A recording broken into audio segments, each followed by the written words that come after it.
Ben Meiselas here from the MeidasTouch network. So as you know, Michael Cohen is currently testifying in the criminal trial involving Donald Trump's falsification of business records relating to the 2016 election. But don't you worry, Mea Culpa fans, we've got an incredible episode for you right now. Back in November of 2023, one of my favorite interviews of Michael Cohen was his interview with Democratic Congressman Jamie Raskin. And we've showed quite a few clips of Jamie Raskin just over the past 24 to 48 hours, calling out the MAGA Republican members of Congress, specifically those who attended Donald Trump's criminal trial, all dressed up in their long red tie brigade uniforms that Donald Trump makes them dress up in. And so go back and watch some of our other MeidasTouch videos on that hearing. But I wanted to share this with you. It was when Michael Cohen spoke with Democratic Congressman Jamie Raskin. And in light of all of the recent events, I think this interview is incredibly important. It's one of my favorite Mea Culpa interviews of all time. So we're playing it here for you now. Let me know what you think in the comments below. Enjoy. Okay, so it is an absolute honor. It is truly an honor to have you on our show, Congressman Raskin. And thank you so much for giving me an hour of your valuable time. And because the time goes so quickly, we're just gonna jump right into it. So the first thing that I want to sort of bring up is the fact that yesterday, a New York Times article that was written by Michael Bender and Michael Gold entitled, "Trump's Dire Words Raise New Fears About His Authoritarian Bent." I don't know if you've had a chance to see it, but it is an absolutely terrifying article on something that I have talked about for years now, and that is that Donald Trump wants to be an authoritarian, and I'm going to give you a quick quote from the article itself. He turns around and it says, Mr. Trump's allies dismiss, of course, the concerns as alarmism and cynical political attacks. But what he intends to do is these ambitions include using the Justice Department to take vengeance on his political rivals, plotting a vast expansion of presidential power and installing ideologically aligned lawyers in key positions to bless his contentious actions. Now, you and I have talked about this at length, on and off. And first of all, the most important thing I do want to say to you is, as we like to say in the Jewish religion, refuah shlema, meaning health, continued health, and more health. Michael, it's a real pleasure to be with you, man. And thank you for everything you've been doing. And thank you for having me on the show. I've been looking forward to it. And thank you for your kind words. I just had my 6-month checkup after the chemo ended, and everything looks good. They couldn't find any cancer cells, so I'm hanging tough. Meantime, the body politic is still suffering with Donald Trump at large, and him having consolidated his power and control over the Republican Party, which is now operating like an authoritarian party. The political scientists tell us an authoritarian party is one which does not accept the results of elections that don't go their way. They refuse to disavow, or they openly embrace political violence as a means for achieving power. And they violate at every turn and express their intention to violate at every turn the constitutional order. So this is what we've got, as well as a charismatic leader that in the sociological sense, not in the political sense, but yes, a charismatic leader who is able to control not just his party, but large masses of people through his words. So it is a terrifying situation. He has made it clear that he wants the Constitution set aside. He said that repeatedly. And their absolute intention is to weaponize the government, and everything they talk about with respect to law enforcement weaponizing the government is just a projection and an inversion rhetorically to try to confuse people about what's going on. I mean, we've never had a president who has attempted to completely convert the government into an instrument of his personal will. And that's what we've got with Donald Trump. And I saw another article akin to the one you're describing, Michael. I think it was in the Times about, maybe it was in the Post, about how many of Donald Trump's former confidants and intimates and close associates, such as yourself, are blowing the whistle from the rooftops, telling people if he comes back, we're moving into a very different kind of government, at least something like you see in Putin's Russia, and perhaps even worse. He is talking about creating concentration camps for undocumented people, rounding them up, putting them into camps, and deporting millions of people. So that might give people a glimpse of what he's got in mind. Yeah, he's got more than that in mind, and both you and I are on that list. I can assure you of that one. But the article you're referring to is the one that dealt with Cassidy Hutchinson when she said, by the way, it's not that she's saying anything new or unique, and I'm thankful that she has finally come forward. Would have been nice if she would have come forward a little earlier, right? But she's been saying or parroting what I've been saying, what you've been saying for an awfully long time. In fact, Congressman, I actually called on you and asked you as a favor. I do intend on putting through pardon application. And one of the things that we talked about, which is I suspect why you agreed to even produce the letter for me, and if I can, I'll just quote one fast line.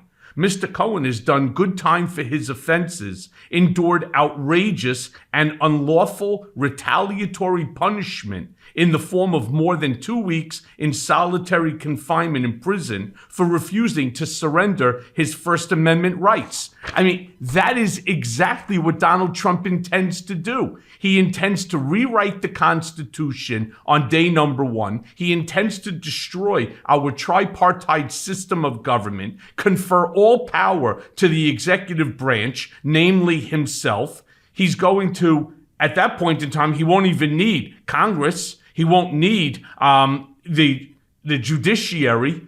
If you're not on his side, if you're not a Jim Bag Jordan, if you're not a Marjorie Toilet Green or any of the other sycophantic members of the Congress, well, he'll just round you up, jail you, and throw you somewhere, very much like what Stalin used to do. There is no need for, or what Kim Jong-un would do, or what Mohammed bin Salman or Putin does, like, for example, to Navalny and others. This is exactly what he wants to do. And I'll tell you, you know who really needs to worry as much as you and I?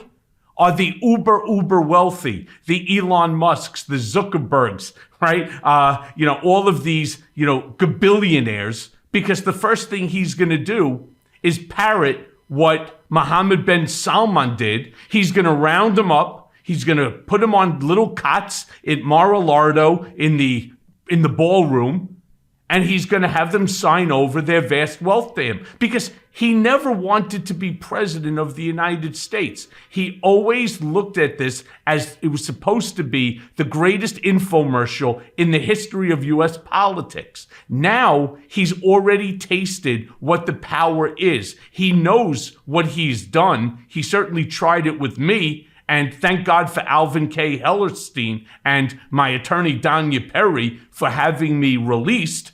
But look at also January 6th. These are practice runs for him. He now knows what he can and he can't do. And my real fear is on day number one, right after he gets sworn in, he tries to change the Constitution, and anybody that's going to go against him is going to feel his wrath.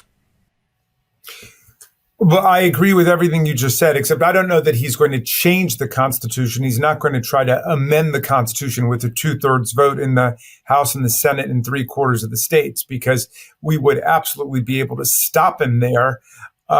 He will just avoid and trample the Constitution, as he did in your case. I mean, what he did to Michael Cohen was to have you thrown into solitary confinement for a 2-week period in an utterly lawless manner until finally your lawyers were able to get a federal district court judge to get you released. But this is, his methodology. I mean, he almost overthrew the presidential election of 2020 through multiple different offensives, first in the state legislatures, then with state election officials like Brad Raffensperger. He pressed at all of these different pressure points to see if he could make it happen. And finally, when too many people stood up against him, then it was, we are going to get Vice President Pence, who was the sycophant of sycophants for 4 years, to step outside of his constitutional role and just unilaterally decree that Trump would be the president again. And on that day, Mike Pence earned his salary and said he wouldn't do it. In the meantime, he unleashed a violent insurrection against us by saying, you got to fight, and you got to fight like hell. And if you don't, you won't have a country anymore. And we're going down to the Capitol, and on and on and on. Everybody saw exactly what happened. Nothing in American history compares to what he did to us on that day. So he will push it as far as he can go. So what we're looking for is the mass majority of Americans who reject authoritarianism, who reject totalitarianism, who reject his intended alliance with every tyrant and despot and kleptocrat and autocrat on earth, right, to stand up in this election and then to vote to stop them that way, to defend the election results against the inevitable, which is they will claim it's been stolen. And then, who knows what hell he intends to unleash against the American Republic. So it is not too early to be talking about this. And I'm thrilled that you're out there campaigning for our democracy, which is also campaigning for our freedom. Could you imagine? It's not just whether he wins, he's going to unleash hell on America. It's if he loses. So it's a no-win situation. The only way to win as America and for our democracy is if somehow or another he's not even permitted to be on the ballot. But then again, he'll then try to unleash some other type of hell. I mean, he has really put into his mind that he could be the Vladimir Putin of the United States of America, that he could be the Kim Jong-un of America, that he could be the,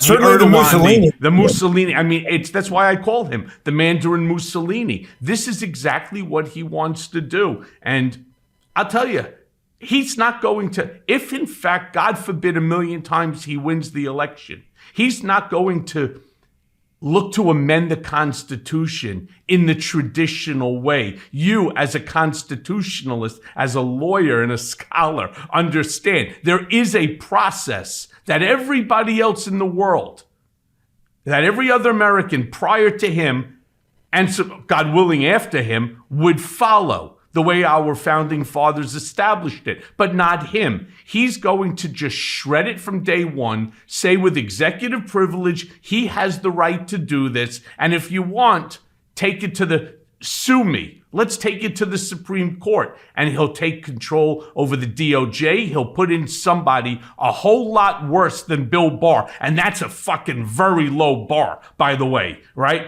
A really low bar. I'm actually almost a little bit shocked. How come Congress hasn't called Bill Barr in and asked him what role that he played? Because you, Dan Goldman, Congressman Steve Cohen, Hakeem Jeffries, Ted Lieu, Senator Dick Durbin, all have tried to get documents in regard to the unconstitutional remand against me. But so far, nobody has come in. Nobody has held any accountability. I cannot. It's now 19 months that the court has told FOIA to go out and to provide at least 500, or to process 500 documents a month. Not a single document has been received to date.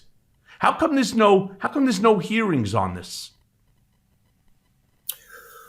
Well, of course, we're not in control of the House, but I am the ranking Democrat on the Oversight Committee and fully intend for the Democrats to take the House back, even against the wall of gerrymandered districts that we're up against in so many states. And when that happens, we are going to pursue justice across the board. And that means defending people against Donald Trump. I mean, you made a really important point, Michael, which is fundamentally, this is a money-making operation. When Donald Trump got into this, it was with the kleptocratic ambition of making millions, hundreds of millions, and billions of dollars. I mean, we saw Jared Kushner bring back a cool $2 billion for a corporation he created the day after the Trump administration ended from Saudi Arabia. And we've already documented millions of dollars in unconstitutional foreign emoluments that went from governments like Saudi Arabia, like China, like Turkey, like the United Arab Emirates, right into the various Trump enterprises, the hotels, the Trump Tower, the golf courses, and so on. You know, Donald Trump started his administration saying that he wasn't going to accept his presidential salary because this wasn't about him. That's the only thing he's allowed to accept. He should have kept the salary, and he was not allowed to take the tens of millions of dollars that were pouring in from foreign governments in thinly disguised bribes to the administration. And it doesn't end now. We know at least a significant part of what Saudi Arabia got out of this arrangement. It was the very first destination for the president to fly to. This theocratic, autocratic tyranny, which oppresses religious minorities, women, you name it, a fomenter of anti-Semitic propaganda all over the world through the madrasa schools. And yet they went there first. They covered up the assassination, dismemberment, drawing and quartering of journalist Adnan Khashoggi. No, Jamal Khashoggi. Jamal not Adnan, Jamal Khashoggi. That was his uncle. And they, at every turn, they tilted strongly towards the Saudi tyranny and Mohammed bin Salman. So it's a money-making operation, and he intends to go back in and to continue that. But he clearly believes and understands that to get away with all of these crimes, he's going to have to stifle and squelch the opposition completely. And that, of course, is where fascism comes from.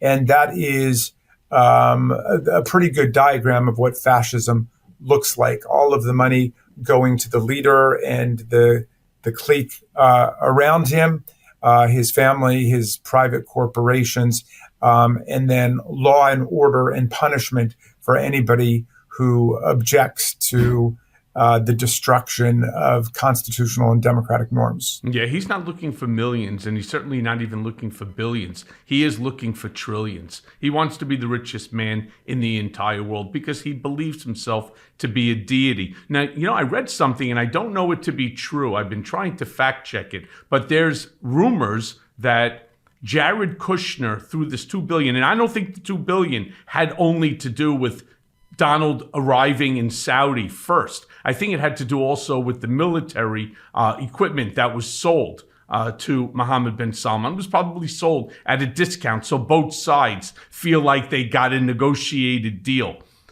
But I read somewhere that Kushner, through the $2 billion that had come into the fund, invested into Univision or into one of their entities, and that's one of the reasons why Univision has now elected. And again, I don't have that to be factual, but it certainly sounds like the Trump playbook that I would know. You know, you can't control. Let me be clear about something. During the 2015 announcement, after Trump completely made an ass of himself with his Mexico and Mexican comments, Univision pulled away.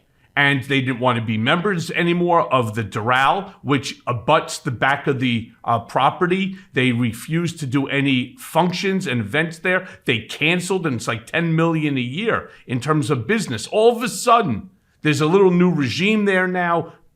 Jared Kushner's got $2 billion. And all of a sudden, they're now saying that Biden can't, or sue any PACs that have to do with benefiting Biden cannot be run on that. I don't understand why the FCC doesn't pull their license. Well, you're making a great point, which is, a right-wing authoritarian government like this is not just an assault on democracy and the Constitution. It's also an assault on the free market. I mean, the market is free as long as your corporation, your business goes along with exactly what El Jefe is telling you to do. If you cross Donald Trump, he will try to use the government to crush you. And I know that all too well, my friend. Yeah, and he's willing to do it to large corporations, not just New York lawyers who used to work for him. You're either going to be in his pocket and he's going to tell you what to do to enhance his power, or you're an enemy and he is out to destroy you. I mean, that is the fascist worldview. It's just friends and sycophants and then enemies. Yeah. And you choose. Are you going to do everything that he says and get out of his way, or is he going to have to destroy you? And that is his view of the world. And, this better than I do, or pretty much anybody. I mean, that's not just a political philosophy. I mean, that's a psychological condition for him. It's like judges. A judge, he doesn't believe in the idea of any objectivity or neutrality in law. So a judge is either in his pocket, he controls them, like the judge in Florida, who's on one of his cases, or the judge is a sworn enemy and an evil Democrat and vermin and so on. Yeah. So let me move on and ask you this, because on Monday, the Eighth Circuit Court of Appeals moved to drastically weaken the Voting Rights Act by barring private citizens and civil rights groups from filing lawsuits. I mean, how much of a setback for voters' rights is this really? And do you expect that it'll end up in front of the Supreme Court? Well, it will, with a predictable outcome. Look, the Supreme Court already dismantled the central mechanism of the Voting Rights Act, which is the pre-clearance mechanism in Section 5. And that was in the Shelby County versus Holder case, where the Supreme Court said that the coverage formula was out of date and therefore unconstitutional. Therefore, it was going to essentially usurp Congress's power to enforce the 14th Amendment and rip the Voting Rights Act to shreds. All that was left was this Section 2 provision that would at least allow people to sue after the fact. The pre-clearance mechanism was gone because of what the court did, but it would at least allow people to sue after the fact and, get the case heard. Well, now the right wing, taking up on hints dropped by Justice Gorsuch, has decided to go after that. And you can imagine with me what's going to happen when it gets up to the totally gerrymandered Supreme Court. That kind of racial reaction is a critical part of the policy offensive of the Trump movement and the GOP, which has, alas, embraced it now. I mean, the Republican Party was Lincoln's party. It used to be a pro-freedom, anti-slavery, pro-immigration, anti-know-nothing, progressive party in the American political context. And today, there are no enemies on the right at all to speak of. And anytime there's a showdown between democracy and fascism, they see very fine people on both sides. And increasingly, they just see fine people on the side of authoritarianism. It's so scary. I'm going through something a little bit similar with the Bivens case that was overturned. December 14th, I'm actually going to the appellate court here. We believe, and I'm 100% certain, that our argument should win the day, especially considering it is of what was done to me in terms of making me the first political prisoner held in this country.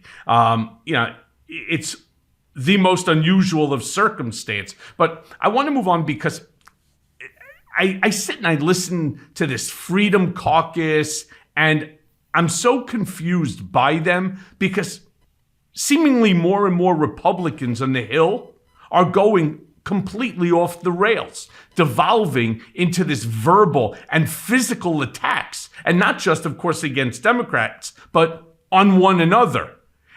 And as a result, the House isn't getting much done in the meantime, not at least for the American people. So what can Democrats in the minority get done when the majority has seemingly lost its collective mind?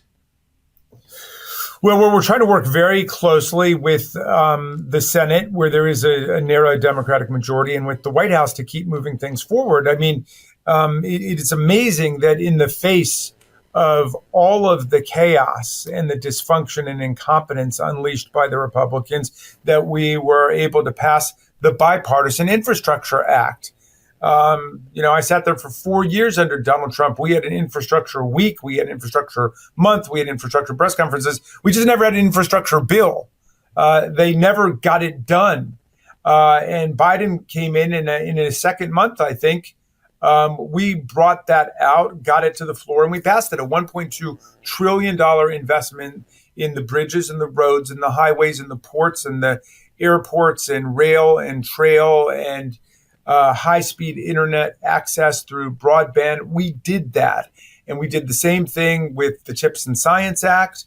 And we did the same thing with the Inflation Reduction Act, which is a record investment in wind and solar and alternative energies to break the control of the carbon barons over our economy and over our future, because the climate has been destabilized and it's a danger for everybody. But also in the Inflation Reduction Act, we dramatically lowered prescription drug costs in the Medicare program. I mean, I had constituents who were paying over $1,000 a month in order to get their insulin shots as diabetics. And now we capped it at $35 a month. We did that without a single Republican vote. So we're able to try to keep pushing for progress, but it's gotten harder and harder. We have a lot of people leaving Congress, as you know, Michael. I mean, very good members, John Sarbanes from Maryland, Earl Blumenauer from Oregon, Dan Kildee. Now Joe Manchin's leaving.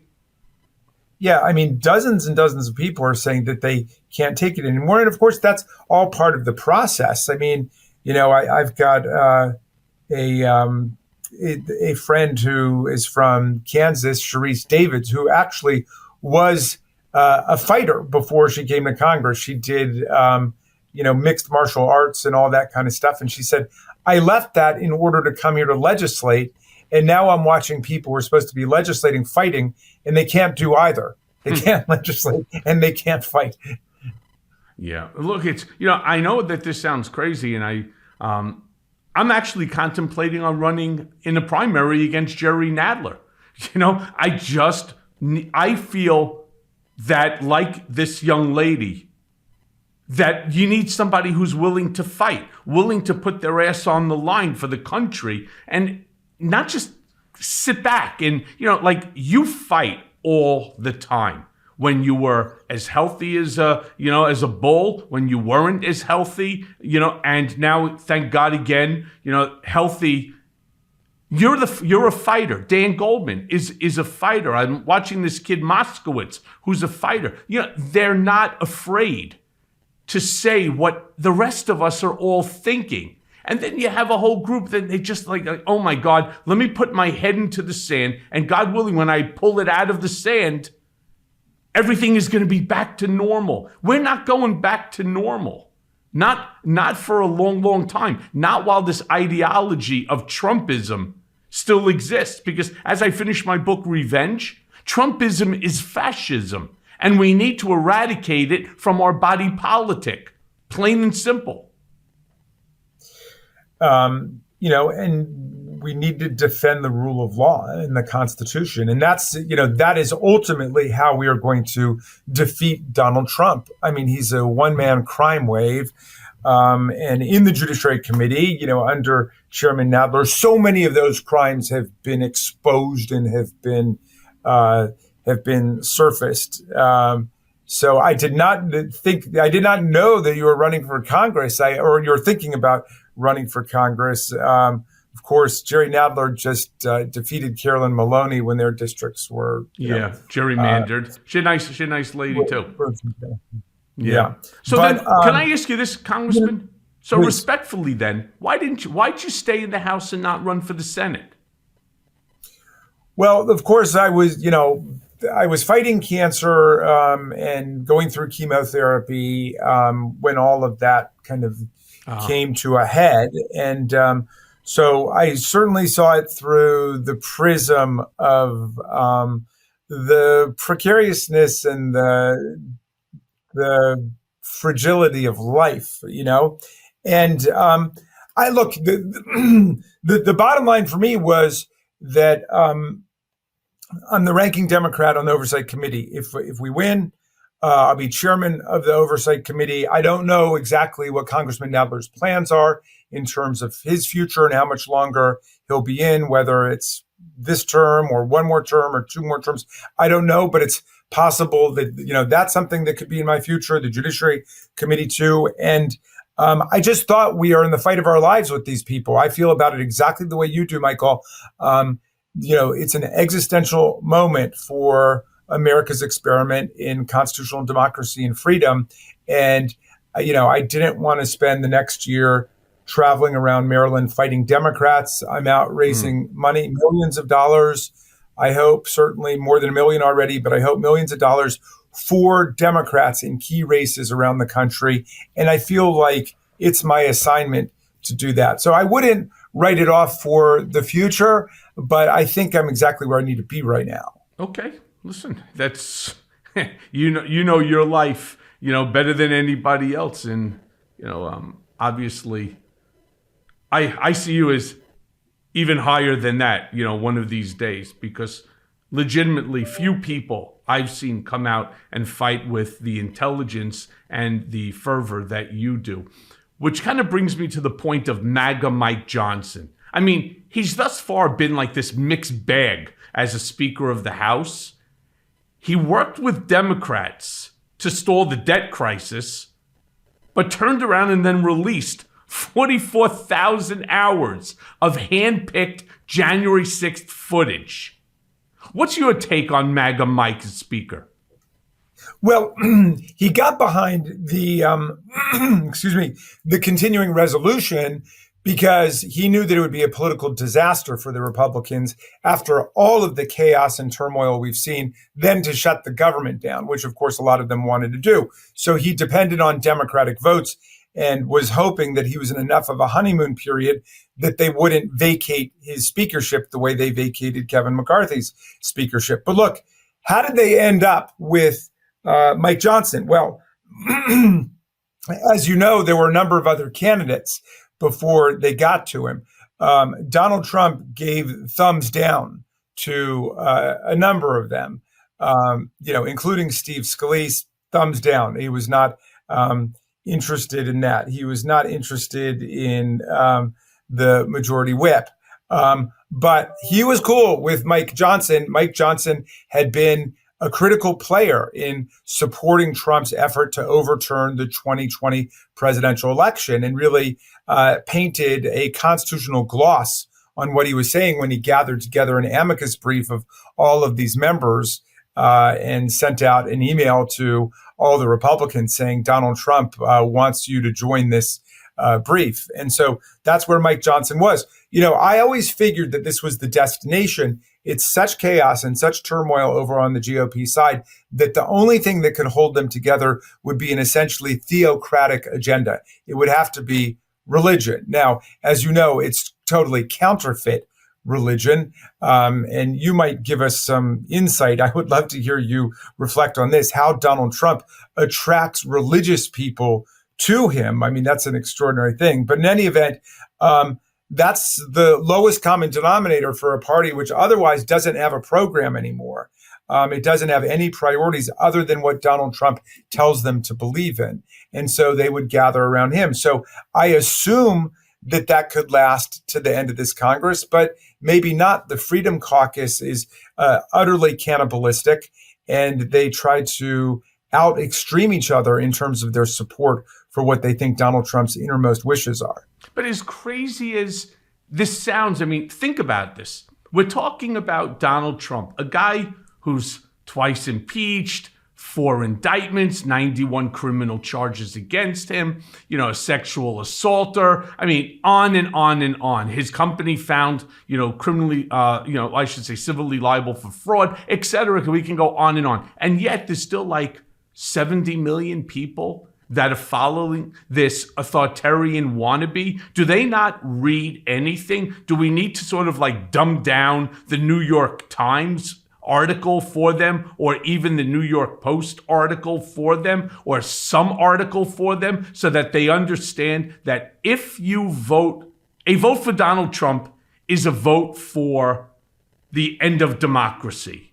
And I personally don't want to be led around. I don't want anybody telling me, as they're doing already right now, what you can and can't do in your bedroom. I don't want them, turning around and saying who can and who can't vote. All of a sudden, you're going to have somebody knock down your door, and it's going to be Trump's brown shirts pulling you out and sending you off to Guantanamo Bay. And I know that sounds hyperbolic, but I know him so well. I know what's on his mind, and I know what he intends to do. He's looking to scare the piss out of everyone so that nobody, and I mean nobody, like the way Kim Jong-un runs North Korea, he wants to run a United States of America that way. The way that Vladimir Putin controls Russia, he wants to control America. The way that Mohammed bin Salman controls Saudi Arabia, he wants to control America the same way. So a vote for Donald is a vote for the end of democracy. Who in their right mind would do such a thing? Who would support somebody who's looking to destroy the greatest experiment that exists on this planet? Well, you're right. Look, the role of the president in our constitutional system is to take care that the laws be faithfully executed. We know Donald Trump has no interest in that. That's his essential job, as well as being commander-in-chief of the Army and Navy in times of actual conflict or when the militias have been called up. We know also from January the 6th that he had no interest in defending the republic. He only has an interest in taming the government and using it for his own purposes. This is what in Europe, Viktor Orban or Vladimir Putin are calling illiberal democracy. The illiberal part of that means no rights, basically, no civil liberties, no civil rights. It's also hard to see where the democracy is. The Republicans have lost the popular vote in 8 of the last 9 elections, and they thrive completely on anti-democratic mechanisms like voter suppression tactics, the gerrymandering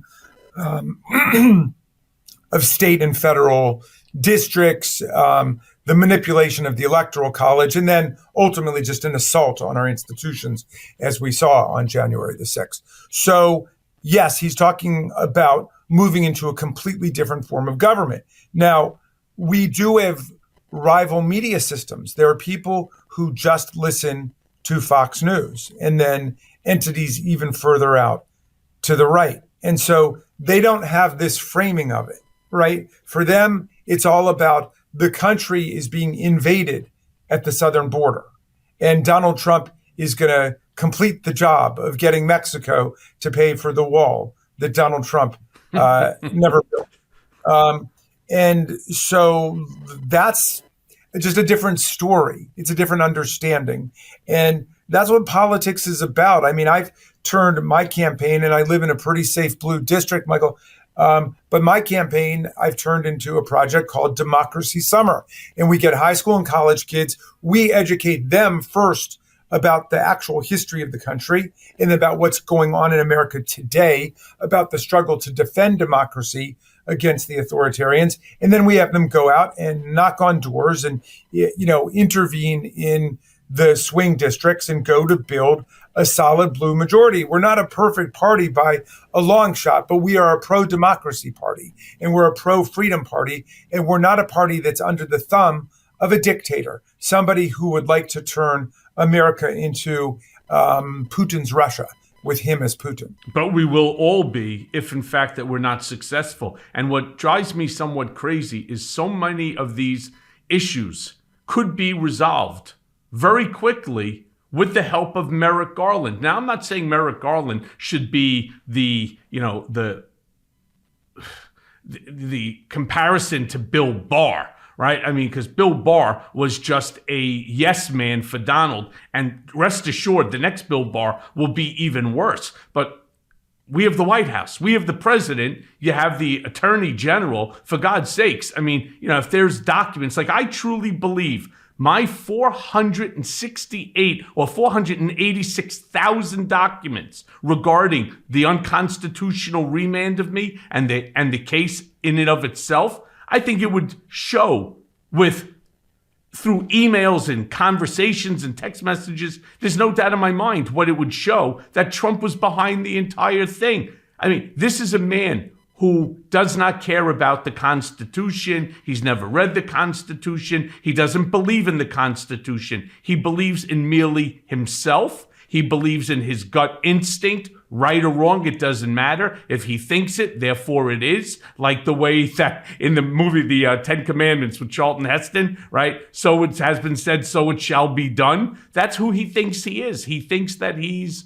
a deity, that he's, God's child, and rest assured that he's not. But Congressman, if I can ask you this, a Colorado court said last week that Trump did incite an insurrection against the Union under the 14th Amendment of the Constitution. You were talking about that before. But they are keeping his name on the ballot anyway. So could you explain to my listeners the subtleties of this ruling and why the 14th Amendment should apply to everyone who holds office, and that includes the president? Yes. So, I mean, it's an extraordinary ruling. It's extraordinary first because it is the first time that a court has joined the House of Representatives, the U.S. Senate, the January 6th committee, in confirming that Donald Trump incited an insurrection, or in this case, participated in an insurrection against the Constitution. For weeks and weeks and weeks, he tried to get the Constitution overturned and himself installed as president, seizing the presidency against the constitutional order. So it sounds like the plaintiffs have won their suit, right? They've come in, they've said that Section 3 of the 14th Amendment does not allow you to occupy public office at the federal level or the state level if you were already in office and you swore an oath to support the Constitution and you violate it. Well, believe it or not, I mean, it's really extraordinary. This judge in Colorado determined, although he had clearly incited an insurrection, Section 3 of the 14th Amendment applies to everybody else in government, but not to the president. Now, it doesn't say it doesn't apply to the president, and its language would indicate that it applies to everybody. But the argument is, everybody else, members of the House, members of the Senate, swear an oath to support the Constitution, and he swears an oath to uphold and defend the Constitution. And therefore, the language of having sworn an oath to support the Constitution negates the president being included in it. Now, it's just crazy because who could be a greater danger under Section 3 of the 14th Amendment to the stability and continuity of government other than the president of the United States? Who is in a better position, as we saw on January the 6th, to attack the constitutional order and try to install himself as president? Obviously, the president. So you would think if he were going to be excluded, it would not be written in invisible ink. It would actually be explicit in the text of the Constitution, and it's not. So I say, let's stick with the original text of the Constitution. She got it right that he participated in insurrection, but she got it wrong on the legal question of who it applies to. Now, I'll say this, the silver lining here is that because, as a matter of fact, as the trial judge, she determined that he participated in insurrection, that should be if not binding, at least presumptively accepted by higher courts as they receive it, and they can rule on that legal question of whether or not the president is covered like members of the House and the Senate and governors and everybody else. Well, I think that we're going to see, again, Trump testing the loyalties of federal court judges or the Supreme Court. I mean, that's just what he does. His feeling is he gave them the job, they owe him. And that's what it is. You know, you never get, it's like a gangster, right? You know, you're on the VIG. You are on the VIG for the rest of your life to do whatever he wants. And right now, I still don't understand why anybody would cast a vote. We've made so many arguments just so far as to why nobody should be supporting him. He should be, you know, he should be at the bottom of the barrel, not at the top of the barrel. I don't get it. That's right. Trump's supporters say, well, don't have the courts decide, have the people decide. It's anti-democratic. No, what's anti-democratic is to allow somebody who tried to overturn the whole Constitution and steal the presidency to come back again when it's very explicit in the Constitution that once you've taken the oath and violated the oath by engaging in insurrection, you can't come back again. That's the anti-democratic position. And we got hundreds of millions of people in the country. Why do we have to go back to that guy, the guy who's already proven himself to be a traitor to the Constitution?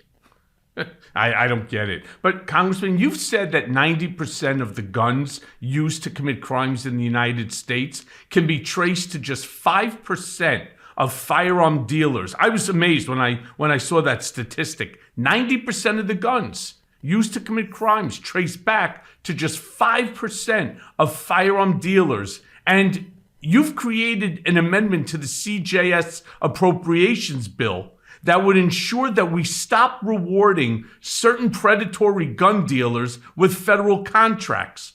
Could you do me a favor? Can you expand on what your proposed amendment will do to stop gun violence? Yes, the federal government keeps track of those gun dealers who are outliers because the guns that they sell are repeatedly picked up in massacres, homicides, other forms of illegal activity. And it's a very small percentage. Actually, less than 3% of the gun dealers are on this list that they keep. And all I'm saying is that for that list, which I think the number is there have to be 25 guns that have been traced to you in serious crimes within the last 3 years. And many of them have hundreds. But if you're on that list, I'm saying you should not be able to do business with the federal government. A lot of the gun dealers are selling their guns to the FBI, to the Department of Justice, to the Department of Treasury, to the ATF. And so if we've got a list of the bad or rotten apple gun dealers, they should not be allowed to participate in that program. And more than 90% of Americans favor a universal violent criminal background check. So we have background checks everywhere. There's no gun show loophole under this proposal. There's no internet loophole in this proposal. There's no personal friend or family exception under this loophole. Everybody needs to have a background check because that works.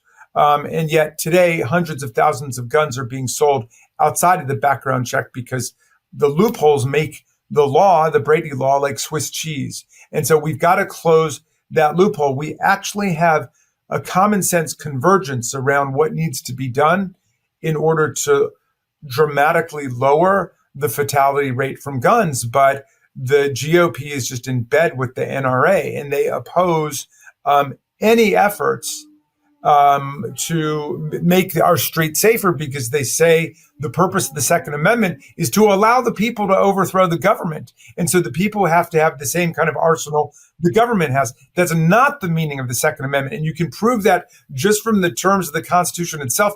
Article 1, Section 8, Clause 15 says Congress has the power to call up the militias from the states in order to repel invasions and suppress insurrections.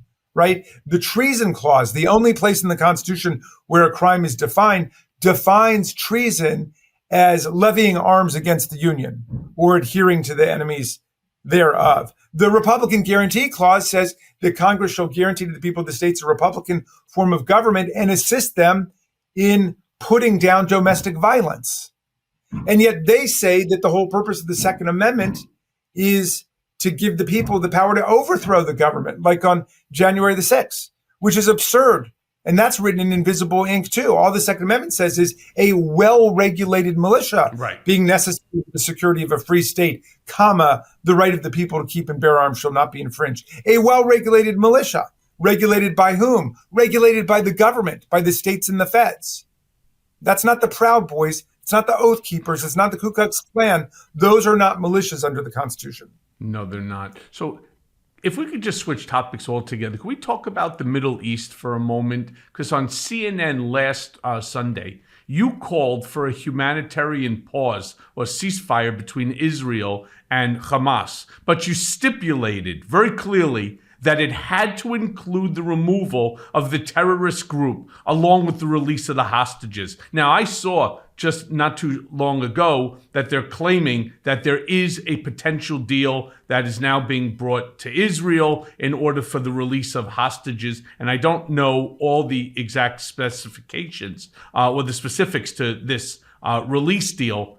But do you think that pressure from the United States is having any sort of effect on what either side does? But I believe so. I certainly believe that it's starting to have more and more of an effect on our ally, Israel.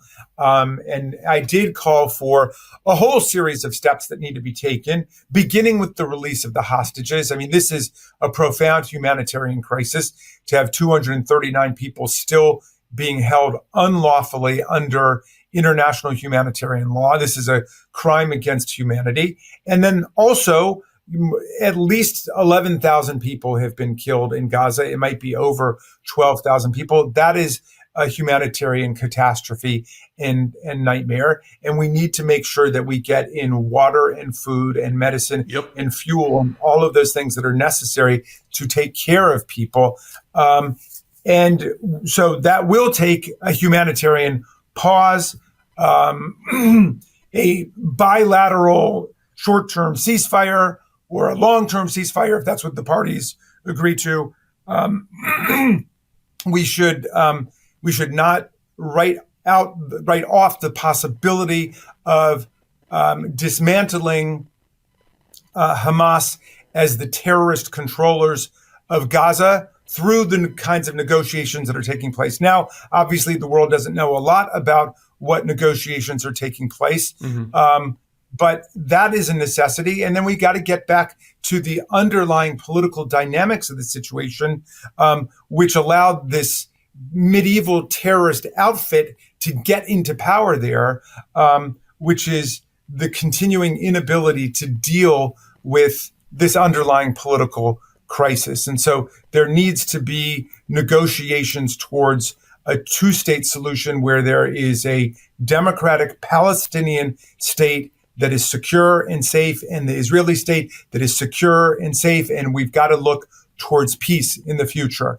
And whatever injustices or human rights violations have taken place in the past are no excuse for terrorism.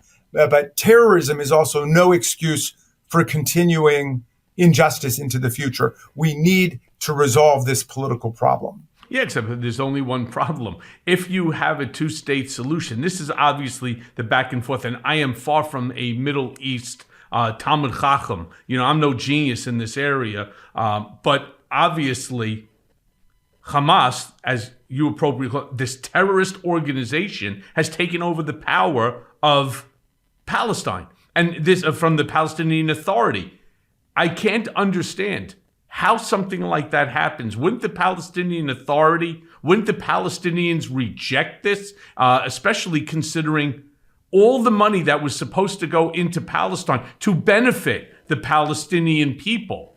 All of it was taken by this terrorist group so that they could build tunnels and buy rockets and buy ammunition and so on. That's certainly not going to be the way in order to make your people either safe or productive. And everybody should be entitled to lead and to live a productive life, not one like this. That's right. And Hamas is very unpopular with the Palestinians. And I think Israel has correctly identified Hamas as an enemy, not just of the Israeli people, but of the Palestinian people. And, they are hostages under Hamas terror and rule, just like the hostages they're holding. And from an international law perspective, they are all civilian non-combatants who've been caught in the crossfire of this nightmare. So we've got to figure out a way for there to be a meaningful partner moving forward on the Palestinian side to create a free and safe democratic Palestine and to evict and eject the terrorists from the equation. And it should not be the object of power politics. I mean, we know for a long time, Prime Minister Netanyahu was perfectly fine to help prop up Hamas because that was a divide and conquer strategy between Hamas and Fatah and the Palestinian Authority.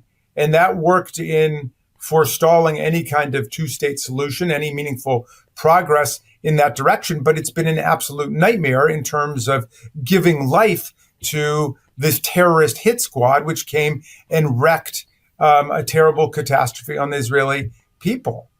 So, because many believe that Netanyahu is a strong man, right? That he's an authoritarian who has weakened democracy in Israel. If Israel could eject Netanyahu now, do you think that it would be the best thing for the future of the country and also to help end the war? I mean, obviously, that's up to the people of Israel. I understand that his public opinion favorability ratings have plummeted. If there were elections today, he would end up a backbencher in the Knesset. There was an historic security lapse leading up to the terrorism, and apparently a redeployment of forces from the south of Israel into the West Bank, where Netanyahu's allies, of course, have been running wild in order to try to expand their footprint in the West Bank. So I think that there are a lot of political dynamics going on within Israel now that don't favor Netanyahu. And I think that, it's pretty self-evident that the country needs new political leadership.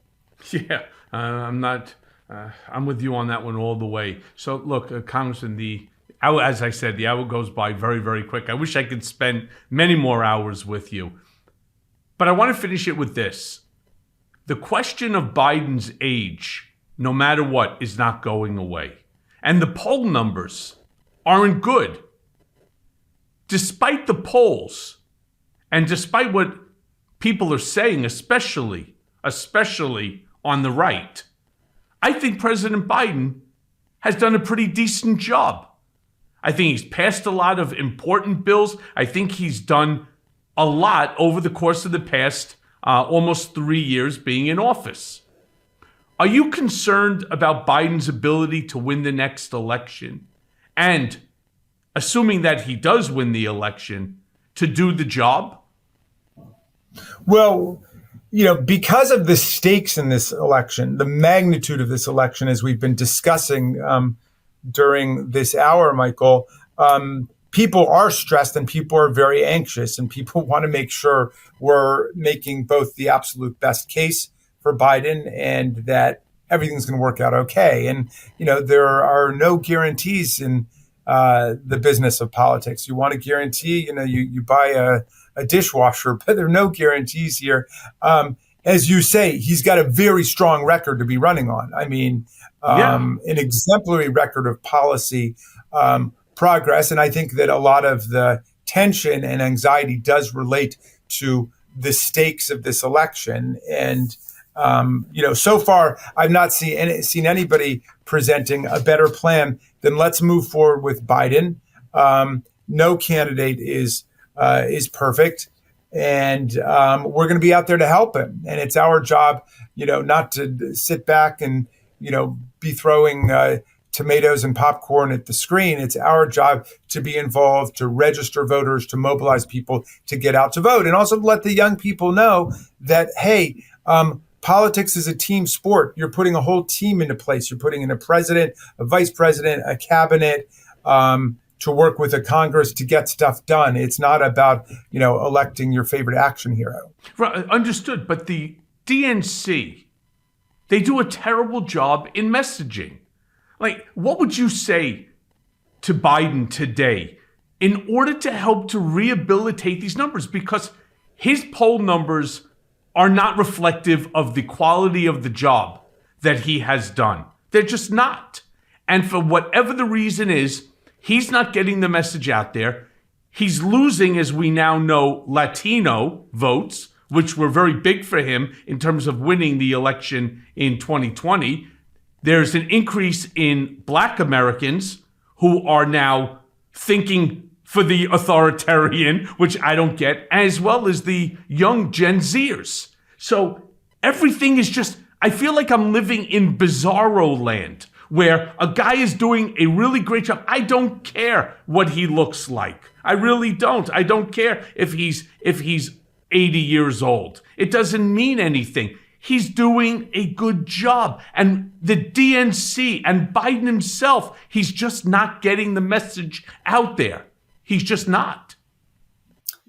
Well, whenever I travel around the country, I got to say that the single thing that I get most questions about of a critical nature is messaging, and how come, the DNC or the White House is not doing a better job messaging all of the remarkable progress we've been able to make against the most adverse circumstances. And all I can say is, the president is obviously buffeted on all sides by Ukraine, by Israel, by Congress, everything that's happening. And it's going to be our job to go out and tell part of that story. And if you need a message, I'll leave your great viewers here with a message, Michael, which is everything that you need to know about voting is everything you need to know about driving. So tell the young people in your family at Thanksgiving, if you want to go forward, you put it in D. If you want to go backwards, you put it in R. That's all you need to know. That is all you need to know. Congressman, thank you so much. Again, so glad that you were able to join me. Glad that you're feeling well. Look forward to seeing you very soon in D.C. And I hope to be able to get you back very, very soon, because there's a lot of stuff going on here. And any help that I can give you, and any help that, I don't just have Mea Culpa here. I also have Political Beatdown, which is #1 in the world on YouTube during 4:30 to 5:30 Tuesdays and Thursdays with 1.7 million followers. So, whatever I can do to help you, you have my absolute commitment to it. I appreciate that, Michael. More power to you, and please keep it up. And, thank you for being an outspoken person with intricate knowledge of how the Trump administration worked and how this guy works as a politician. And the work you're doing is essential.